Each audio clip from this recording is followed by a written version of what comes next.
And in case you're new to our Facebook page and Casa de Sante, I'd like to introduce myself. I'm a registered dietitian, and I've been working as a registered dietitian in the field for 33 years now. Actually 32, sorry. 32 years. I've worked in clinical nutrition in hospitals and clinics, kidney dialysis units. So in the medical arena, I've worked in public health for a long while, in medical sales for a while, medical nutrition sales for some food products. And then in university food service for students who have special dietary needs. So those are some of the things that I've done as far as my jobs. And then always from the beginning, I've done private practice as well. In addition to that, working with people who have a variety of healthcare and nutritional needs, but definitely through my own experience, personally and professionally, I've really landed on gut health and gastrointestinal nutrition as my expertise and my focus, and food allergies and intolerances as well. It kind of ties together a lot. I have celiac disease. I was diagnosed back in 2009. So, and I have mild SIBO. I don't have serious problems with that, but I can relate to having gut health issues and dealing with the everyday grocery shopping and eating at restaurants and going to the medical appointments and getting the help I need, being my own advocate, which is easier in a lot of ways because I am a dietitian and I know about the food part and the anatomy and physiology part and how it all goes together, but it still has been a big challenge in a lot of different ways. So the intricacies of which I understand and I can relate to what you're going through on a daily basis, because I have to face it as well. So if you have any questions, we're live now. You can drop your questions here and we'll answer them. And today's topic is about grocery shopping strategies. And I'd like to explain to you how various strategies that I've learned along the way that makes healthier options more affordable. But first, I have a couple of questions kind of unrelated to that I received on Facebook. So I'd like to address those couple questions, and then we'll get into the topic that we're going to cover today of navigating the grocery store. So the first question that I received is from Maureen, and her question is, how do I avoid fatty foods that irritate my stomach without always having to have a salad? So it sounds like, Maureen, you're getting tired of eating salads all the time to keep your fat content in your diet down, because fatty foods are really bothering you. So the good news is you don't always have to have a salad to avoid fatty foods. If you're not vegan or vegetarian, there are various sources of protein in lean meats, and And in lean meats, if you have SIBO or IBS, naturally there are no FODMAPs in meats, because FODMAPs are types of carbohydrates.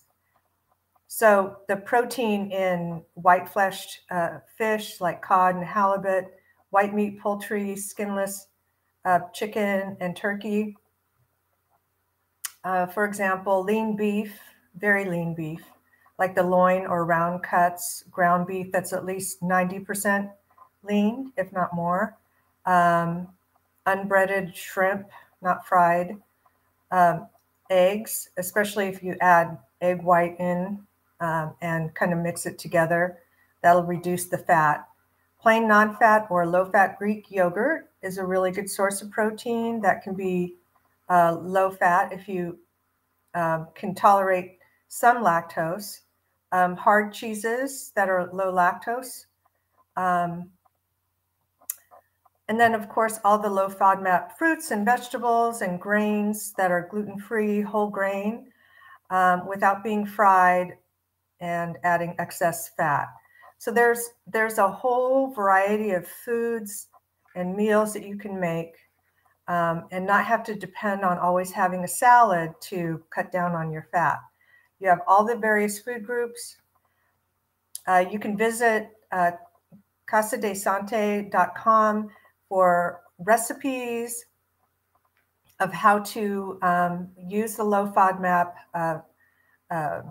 foods in each food group to make meals. We also have meal plans, I should say, on the website that you can access. And some of them are at no cost, and then some of them are at a cost because they may be made for you personally. So just custom made.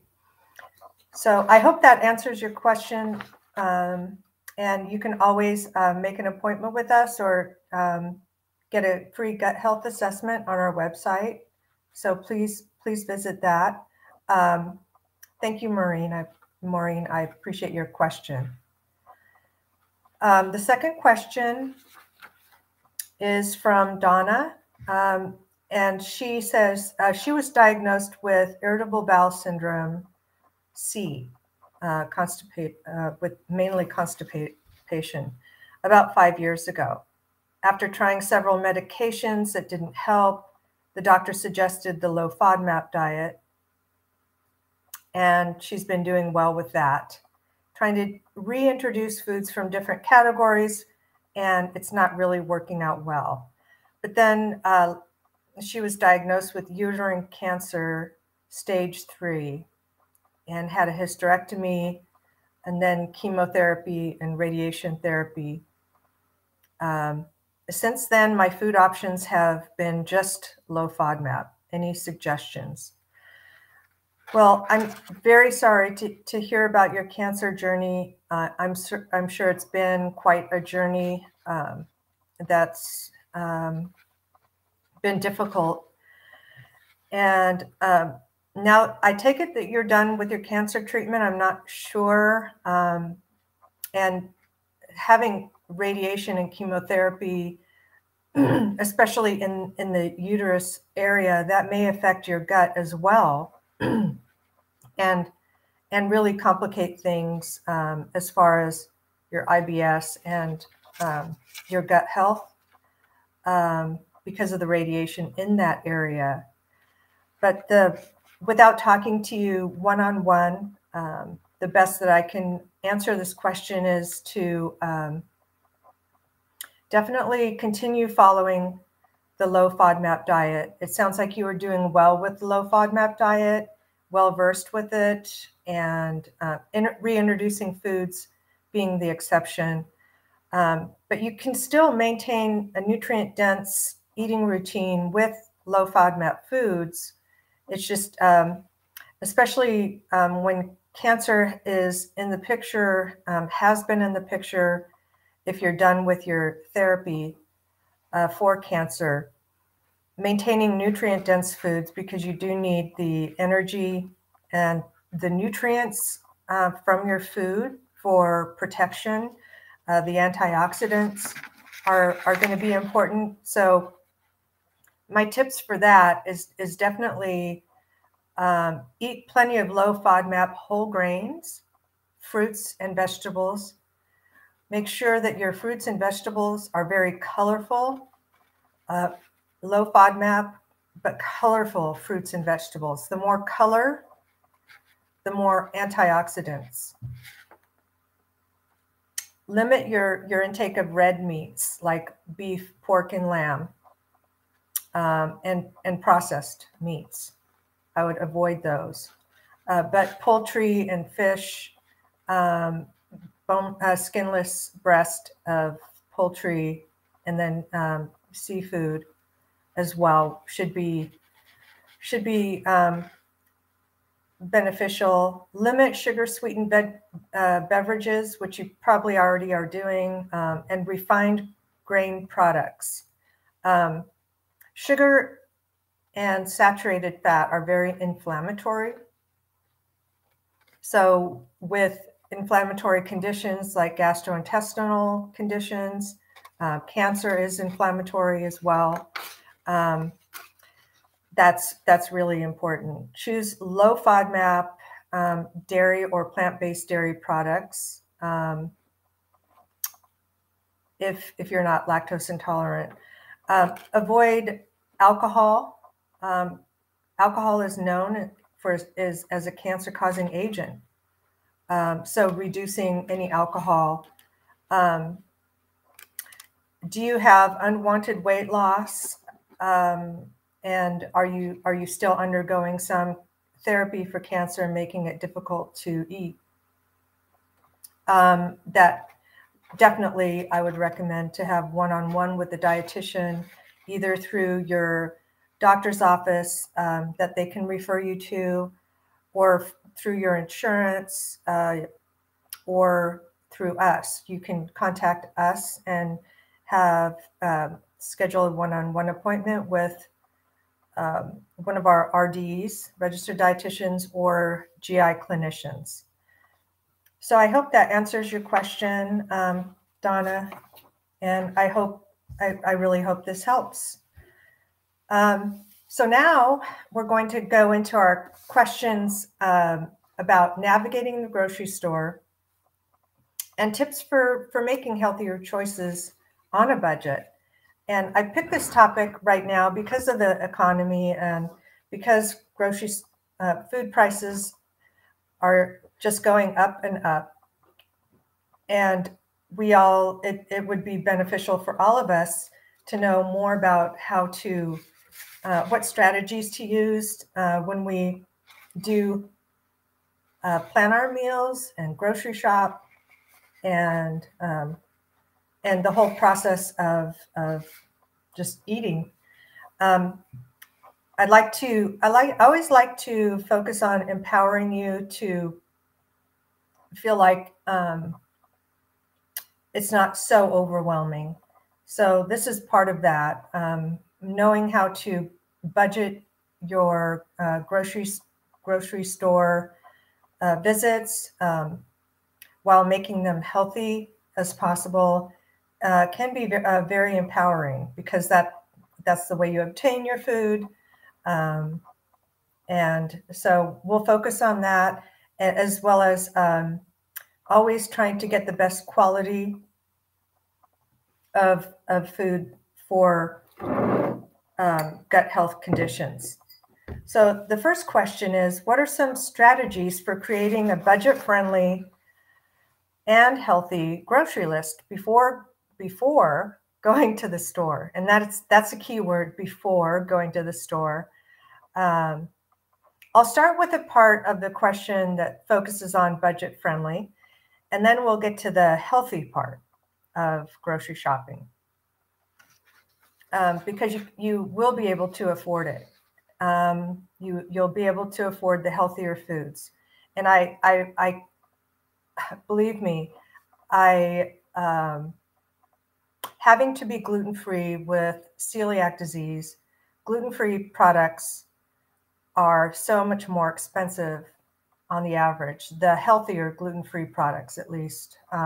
There are some unhealthy, low fiber, all kinds of them out there. But it just seems like the gluten-free products are very expensive for the most part. So being budget friendly with that, and I know a lot of you are following the low FODMAP and possibly are gluten-free to some degree. So first of all, and this is kind of, some of these things are really, really basic. So some of you know, and you're well versed at grocery shopping on a budget, and some of you may not. So we'll start with the basics of budget friendly. First of all, don't shop on an empty stomach.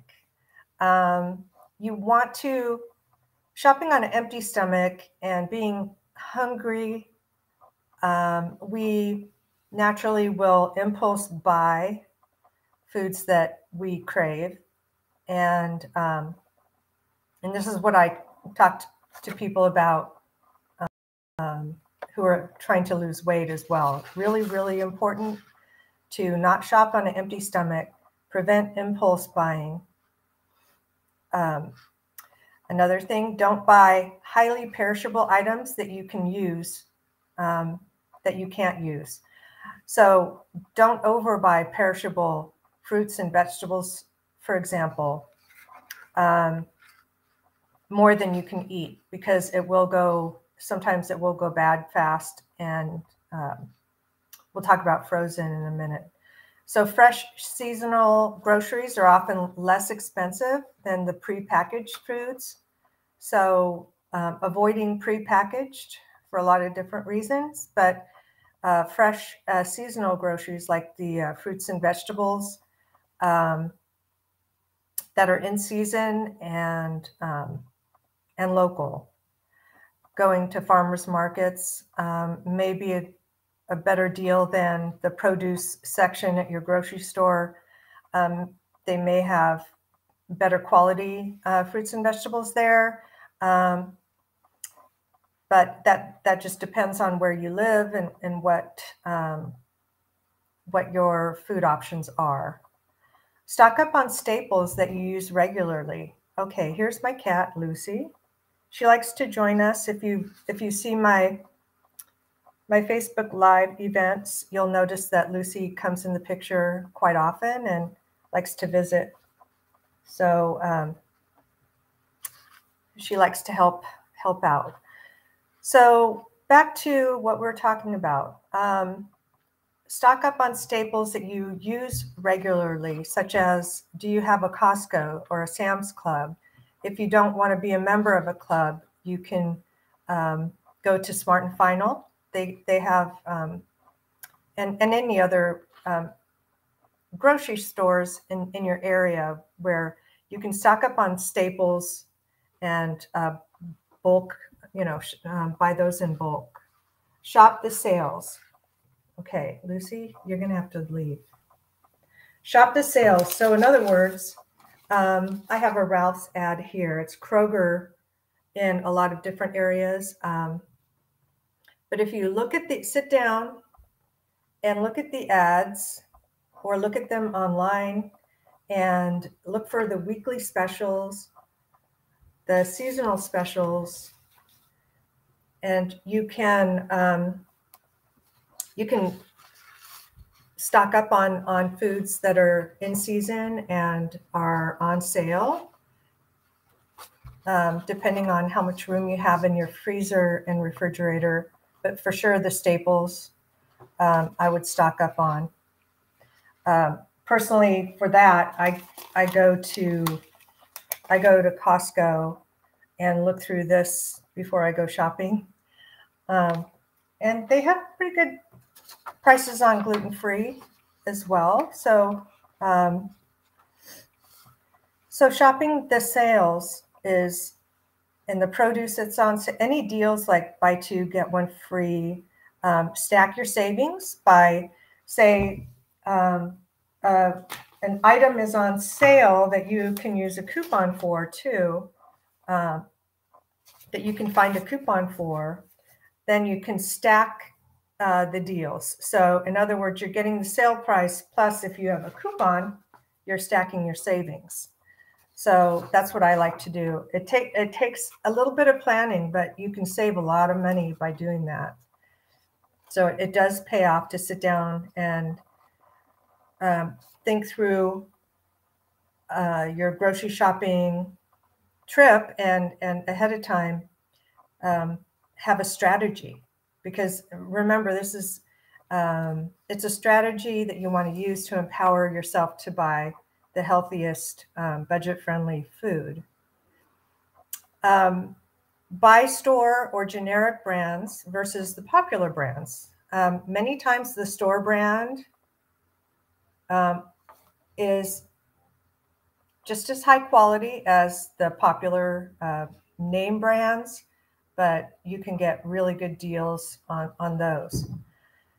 Frozen produce is just as good as fresh produce. And we'll get to that even more, but that's a way of saving money.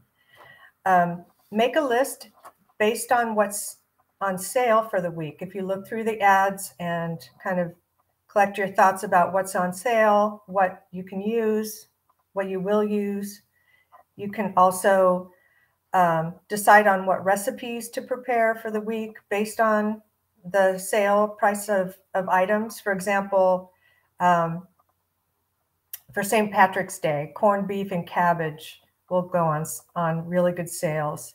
So you could, that's one thing that I used to always stock up on when my daughters were at home. And I would make, full-on dinners all the time. I stocked up on corned beef and cabbage around St. Patrick's Day. You can stock up on,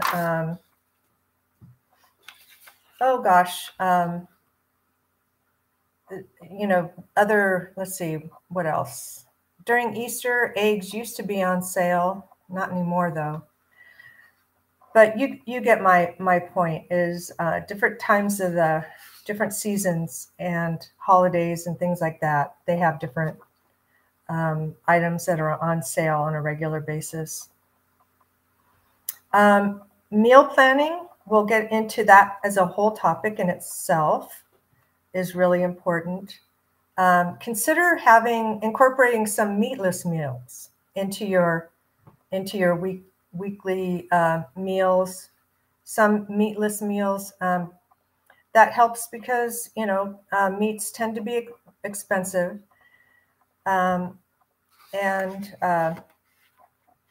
so that can really help with the cost.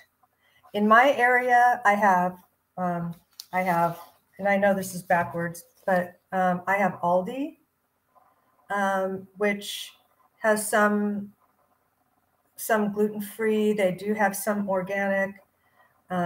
And so there are a few items that I like to go there for. I get my coffee there. It's organic, and it's just, if I compare the price, it's worth just going down the street for. We have a grocery outlet too that's same thing. They have some organic foods. So they have a lot of foods that aren't healthy as well, just like any other store. But then again, if you're focusing on those organic or gluten-free and specific foods, those places can be ideal for that. Trader Joe's, I really like for, they're limited to their brands for the most part, but what I found is that I like to stock up on frozen organic fruits and vegetables, and their organic prices are not too much more than the conventional. So I like to go to Trader Joe's because I think their organic produce, the frozen produce, is pretty reasonable in comparison, and some of their fresh produce as well. Now, how about creating a healthy grocery store list? We talked about budget friendly, but also healthy, because Casa de Sante we're here to help those with gut health issues. That's what I'm going to, what is healthy in this context would be low FODMAP, nutrient dense foods. Sorry about that. Lucy? Okay. So low FODMAP and whole foods, not processed, but whole foods. And what are the resources? Casa de Sante's get relief from digestive stress. There is a grocery list on Casa de Sante website. It's casadesante.com. And if you look under low FODMAP grocery list, here's the link right here to our low FODMAP grocery shopping list. And this list, I really do highly recommend it, because it breaks it up, and it's been done by a registered dietitian who took the time to break up the grocery list into the food groups. So you have vegetables and all the low FODMAP vegetables. You have, fruits, all the low FODMAP fruits, the breads and grains, all the low FODMAP there. Snacks are in a different category. Cereal is in a category. Protein, plant protein, dairy and plant-based dairy, condiments and seasonings, in which Casa de Sante has really high quality seasonings that are designated low FODMAP. With this symbol may look familiar to you, because it's certified low FODMAP. So the seasonings that you can find on Casa de Sante, and you can bulk buy in an 8-pack of seasonings. There's Thai curry, there's lemon pepper, there's Tuscan herb, all kinds of different. There's like an 8-pack that you can buy at a really good price there. And you know that it's low FODMAP certified and organic. It has the USDA organic symbol on it as well. That's really an important thing to look at when you're buying foods. There's a category for beverages. Also in Casa de Sante, we have powdered protein drinks that are vegan. There's a whey protein drink that's available in vanilla and chocolate. And you can use these in recipes to make high protein food products. We have a really good recipe, by the way, for a high protein low FODMAP French toast using the protein powder.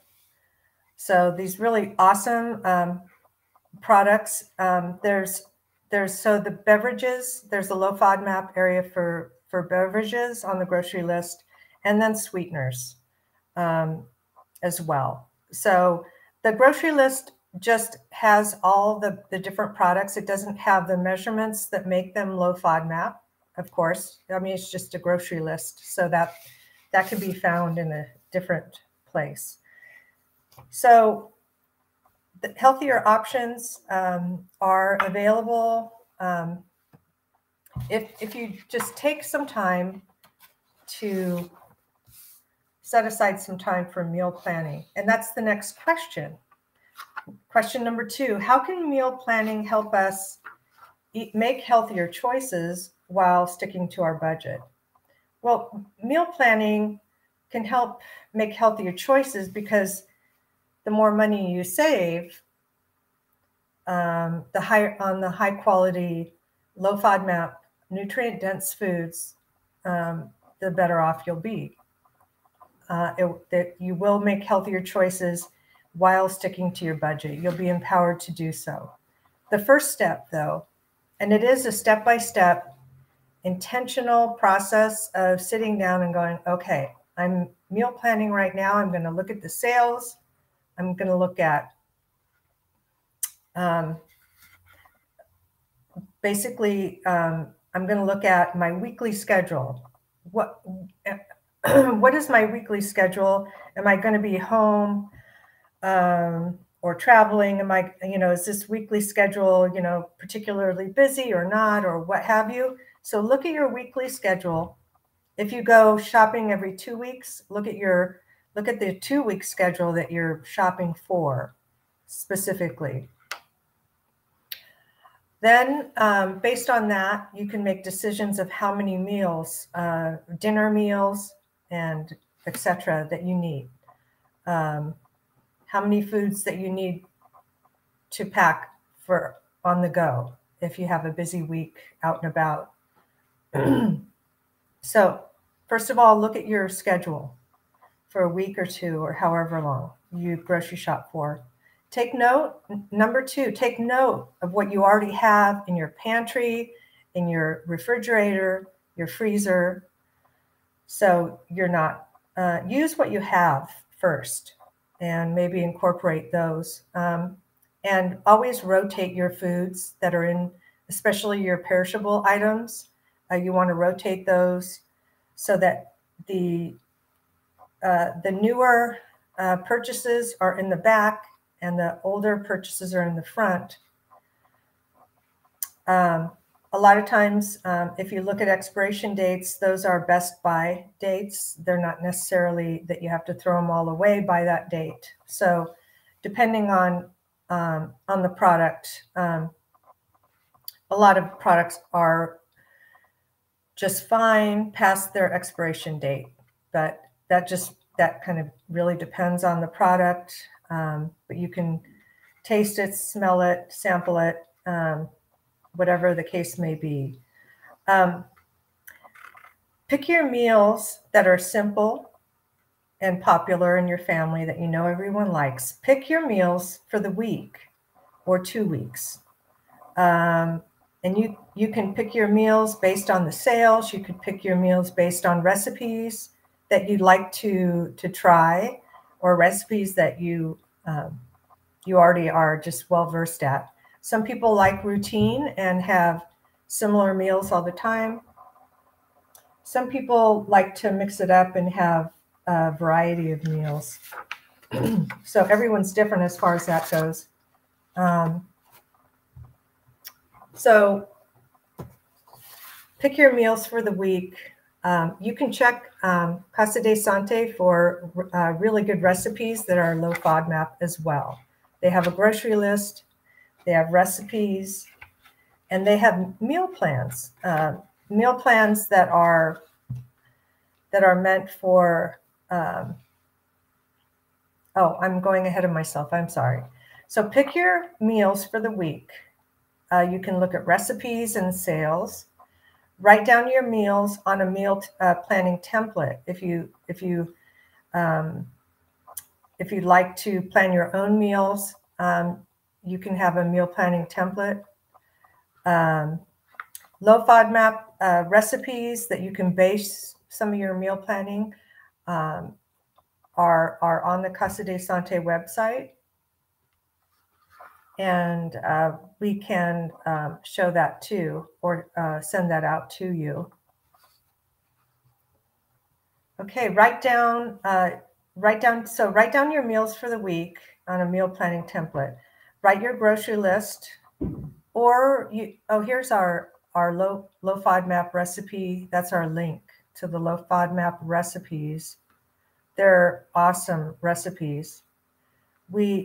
There are recipes and meal plans for breakfast items, lunch, dinner, snacks, appetizers, every category of food. Vegan, vegan low FODMAP, which can be very tricky if you're vegan and vegetarian, really. The great thing, if you look on that website under the recipes, one of the things that I really like about the website is that we have meal plans already. There are meal plans for different types of eating, different types of food preferences and lifestyle and foods that you like to eat, health conditions. So we can create meal plans and grocery lists and recipes for you that are custom made, or we can make meal plans for you. There are meal plans on the site already that are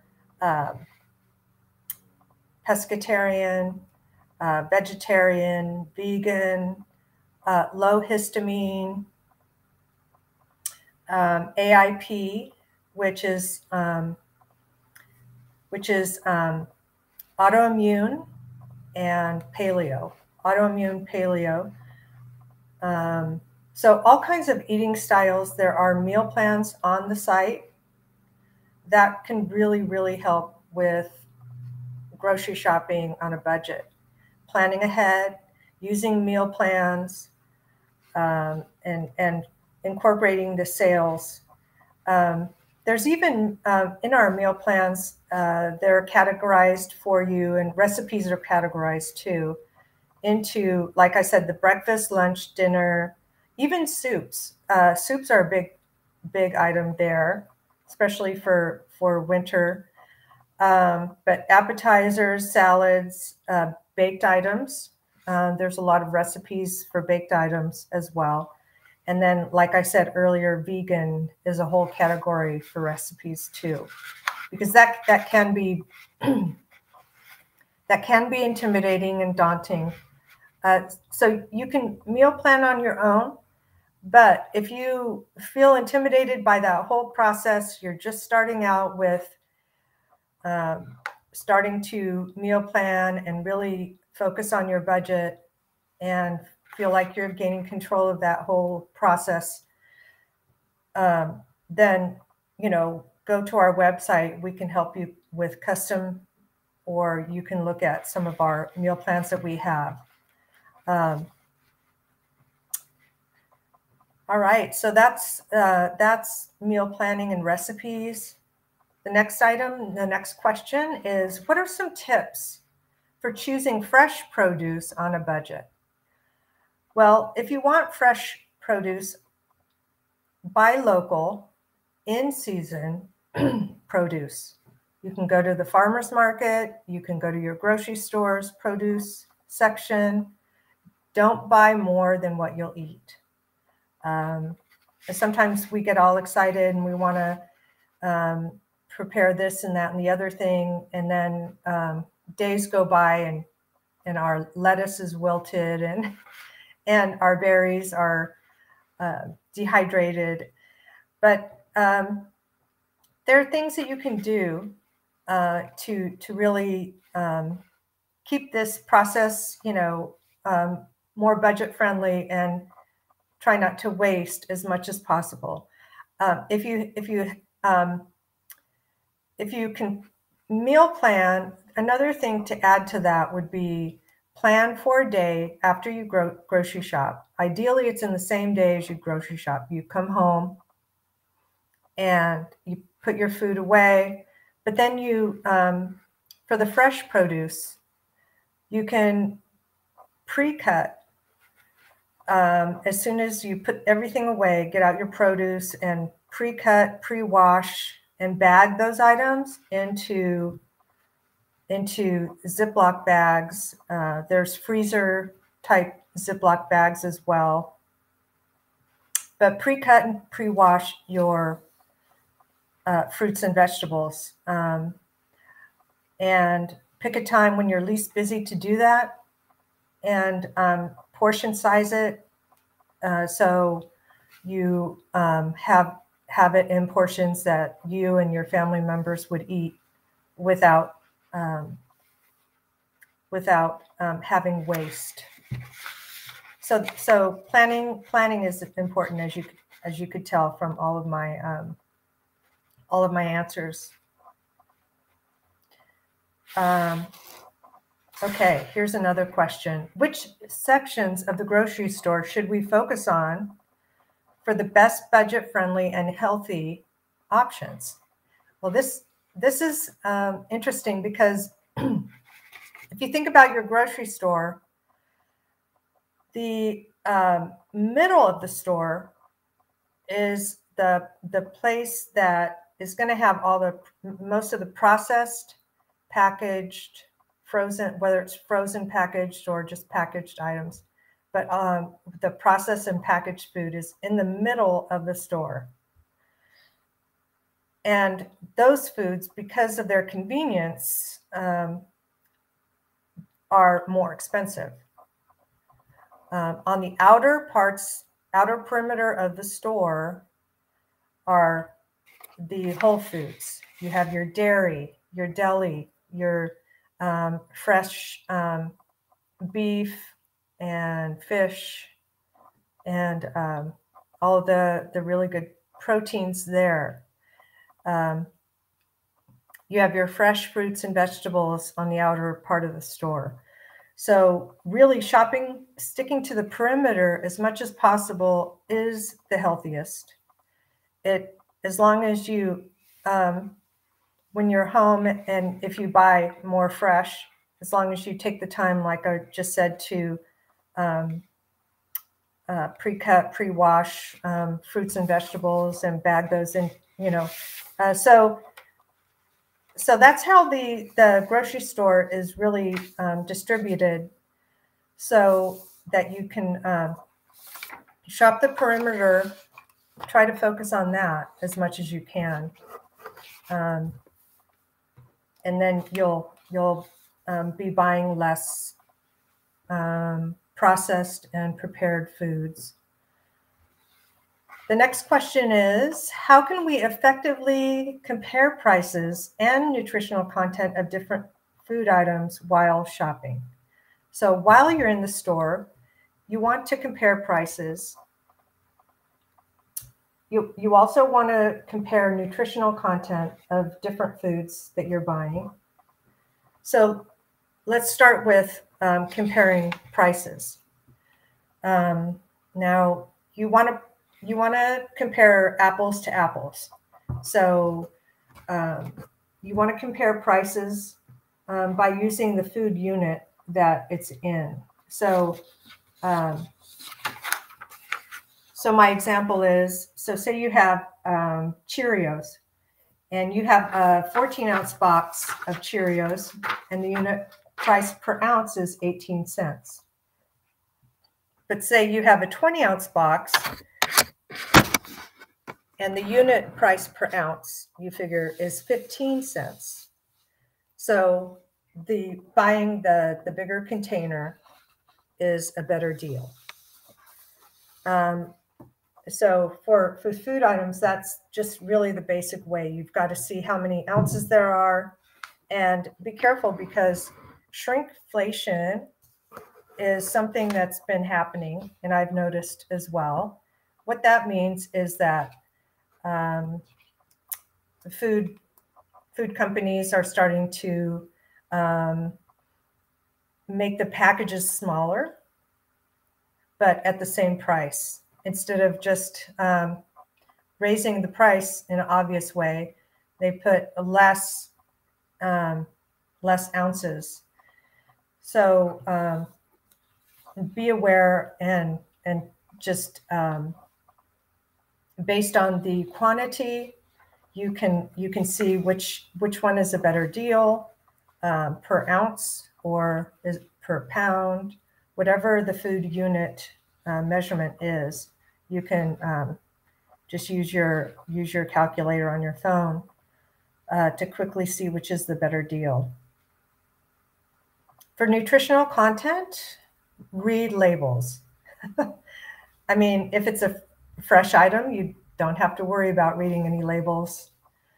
But if it's a boxed item or frozen item, the USDA requires a nutrition label. It's a nutrition facts label. And so you can find the serving size. Okay, I'm going to show you a picture of the label right here. And you can find this information on USDA. And I know it is backwards, but I'm going to go over it. So at the top of the label here, it has the serving size. Say the serving size is a half a cup. And then it has servings per container. So in this example, serving size is a half a cup. There are four servings per container, in the container. And then it has the calories for that serving size, that half a cup, and it has the calories. Then you have the items here in pink. These are the items that you want to aim to be as low of a percentile as possible. So these items are saturated fat, well, total fat, saturated fat, trans fat, cholesterol, and sodium. So these items, the saturated and trans fat, the cholesterol, and the sodium, you want to aim for low percentages. And then underneath, it has total carbohydrate. Dietary fiber, the ones in green, you want to aim high. Dietary fiber we need for gut health. Per serving, like say you're getting a cereal, you want to try to aim for 3 grams of dietary fiber per serving. That's a good amount. Then it has sugars and added sugars. Those you want to keep low. And then the protein. Protein is good. You want to have protein as well, be as high as possible. And then the vitamins. Vitamin A and minerals are in the green. So these you want to aim high. Say that you want to, the normal portion size that you have to keep you full and satiated, or for a good period of time, the normal serving size that you have is 1 cup. So all of the nutrition facts here, you would just double the calories, the macronutrients, which is the fat, carbohydrate, and protein. And then the micronutrients, the vitamins and minerals, you could just double that. So that's one way to, you can read labels to compare say one type of cereal versus another. For example, for me, I like to buy Cheerios because they're gluten-free, because they're high, really high in iron, and they're fortified with lots of vitamins and minerals. They're non-GMO, and we'll get to organic and conventional. They're high fiber, and it has oat bran fiber, which is really good. No sugar, virtually no sugar, no fat either, but just high quality grain. And I figure, I don't measure out exactly how much I eat, but I eat it for a snack, I add it to my yogurt. I eat it just, as a cereal in the morning. But I compare Cheerios with a lot of others, and in the nutrition facts. And if you take at your next grocery shopping, take Cheerios and compare it to something like Fruit Loops, you'll see a drastic difference in the amount of sugar, calories, and fiber is a lot lower in the Fruit Loops. Basically, it's what nutritionists would call empty calories. So that's about reading the label and the kind of comparing nutrition content of a couple of different items. Oh, one that I did recently, I was shopping at Trader Joe's for a yogurt. I wanted a Greek yogurt, but I wanted the least amount of sugar in the Greek yogurt as possible. And so what I did was I compared this one. It's an Icelandic Greek yogurt that I get at Trader Joe's. It's Icelandic, but it's, same as Greek. And it's got the active cultures, but basically I focused on the nutrition facts and side by side did a comparison of the Trader Joe's brand Greek yogurt. Because of the fruit, it has a lot of sugar that's added as well. This one only has 5 grams of added sugar.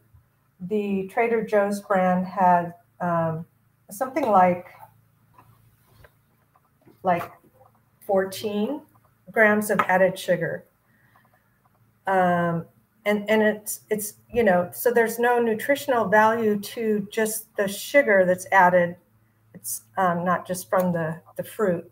So I decided to buy this type of yogurt, and I just had it for my breakfast. So that's another example of how I did side-by-side comparison when I grocery shopped.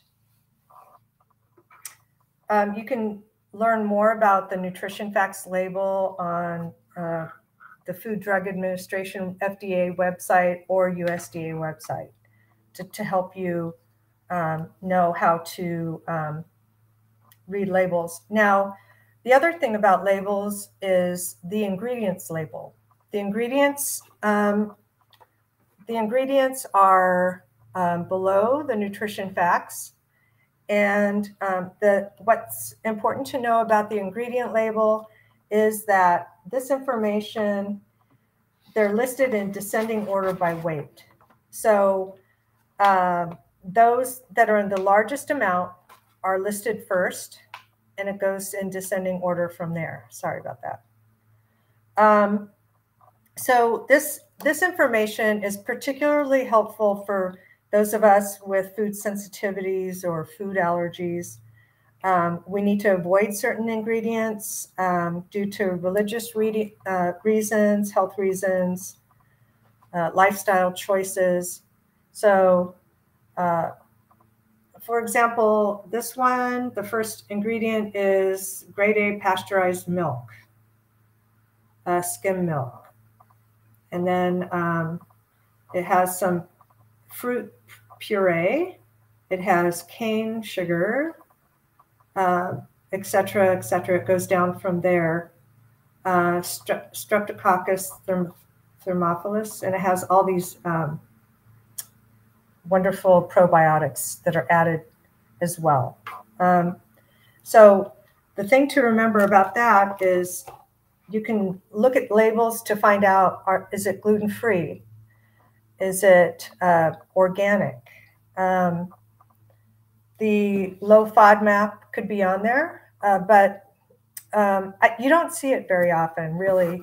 It's kind of a newer way to know if your foods are low FODMAP.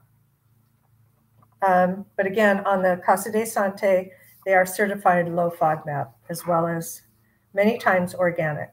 The The next question is, are there any specific budget-friendly healthy foods or staples that you would recommend adding to your grocery list? Well, this one is, yes, definitely. Buy in bulk staples that are either canned or packaged dry foods, non-perishables like canned meat, canned tuna,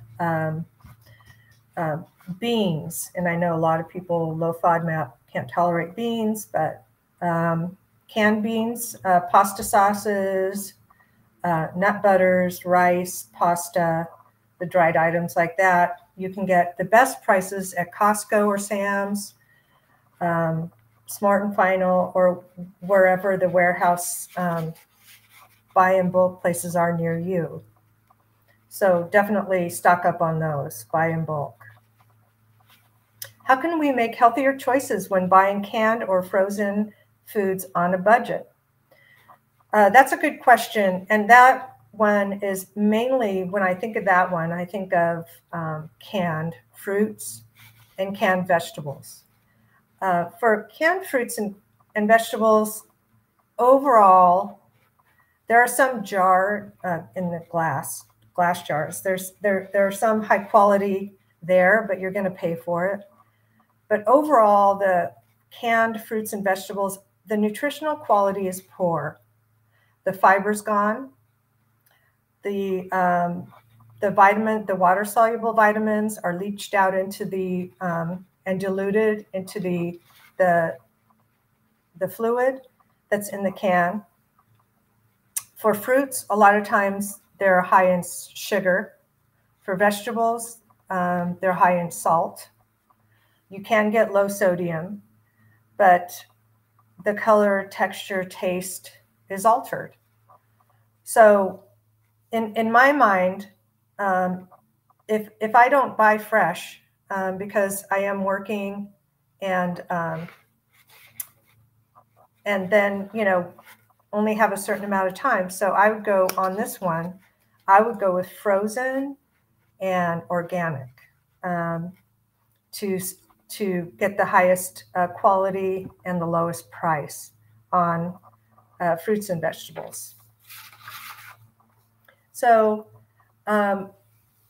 we didn't get to the organic versus conventional. Maybe that's another topic, a whole topic that we could do sometime soon.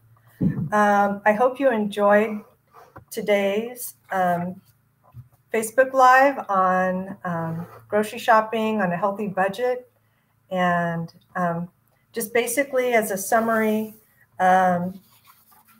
you can be empowered to grocery shop and buy healthier foods by planning out, making a strategy where you look at the sales, you look at the recipes, you make a meal plan, then you go to the store prepared and don't go hungry because you'll impulse buy.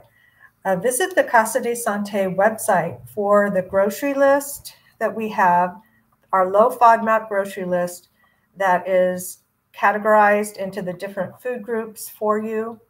There are some Casa de Sante products on there that have the low FODMAP friendly and USDA organic as well. So you're getting healthy low FODMAP foods for the seasonings and the protein powders. There's salad dressing and things like that. There's a grocery list, like I said.